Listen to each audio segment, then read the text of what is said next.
my name's Chris Lewis. I'm running for Wicomico County At-Large. I was born and raised on the Eastern Shore.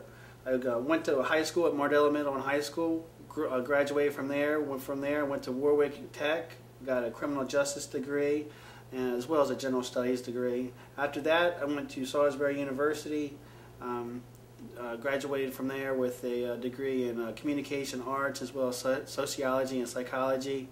And then entered the workforce. I got a few jobs around here, decided to go across the bay over to Gaithersburg and then down to Virginia, to be honest, to make a little more money because there wasn't as many opportunities around here with a college education.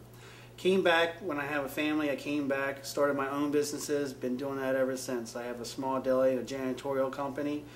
And honestly, you know, I'd much prefer just to sit back and work, make money for my family, provide for them, and spend my evenings and weekends with them. But unfortunately, that's just not possible. The way local government's going, the way the federal government's going, I just can't sit by anymore, and I have to get involved.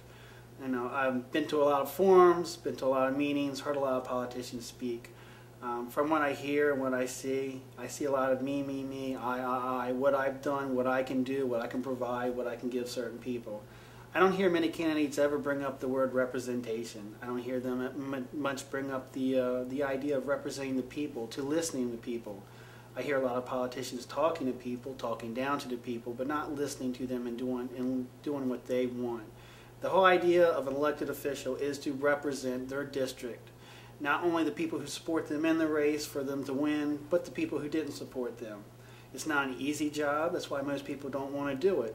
But it takes an honest person who believes in something in their heart to do what's right in the Constitution.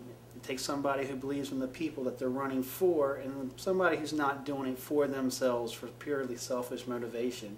This isn't a career I want. This is not what I want to do the rest of my life. I just want to create another stepping stone that comes after the Tea Party and give somebody after me the chance to build upon that to do what's right for the Eastern Shore. The way I got involved in the Tea Party, it's not that interesting of a story. Basically, you know, a couple years ago, I'm sitting down listening to talk radio, as I usually do, conservative talk radio, looking over my taxes I got back from my accountant.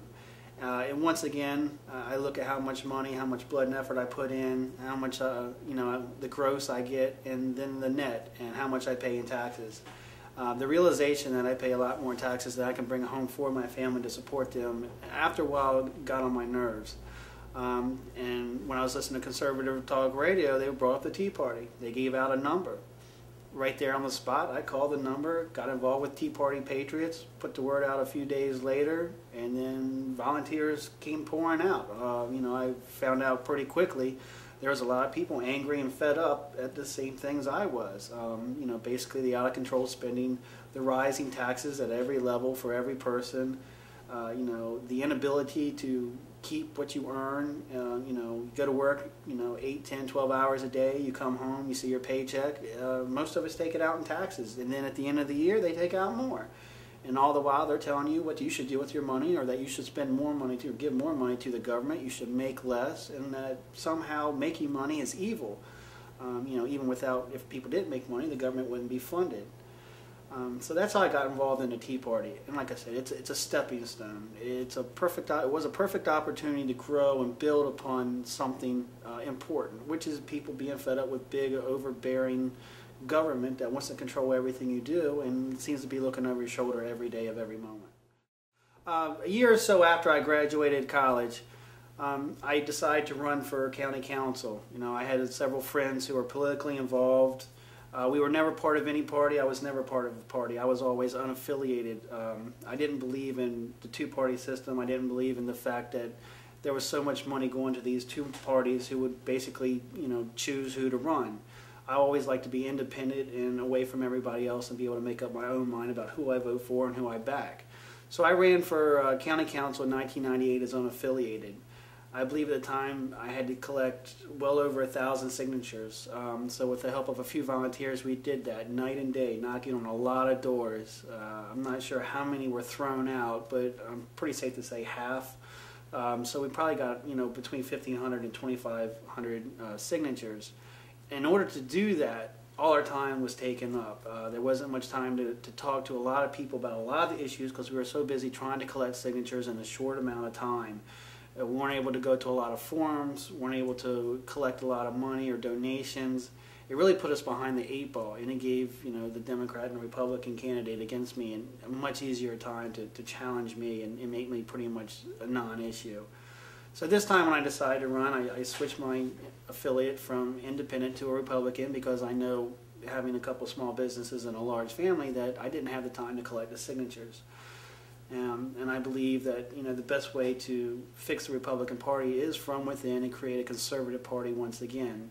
So that's why I chose the Republican Party, not to run as unaffiliated, because honestly I just don't have the time now. And most people don't, which is how Maryland and Wicomico County keeps a third party from cropping up and having the influence they should have. Once we began the Tea Party several years ago, there's several slogans that's been thrown around, like independence, grassroots, for the people, by the people. You see that a lot in this election, even in the local county-wide races. People are taking hold of certain slogans of, a grassroots candidate or one for the people. It's easy to put up on a sign, collect money and make a lot of signs and put that word up there so people grasp the word instead of the message.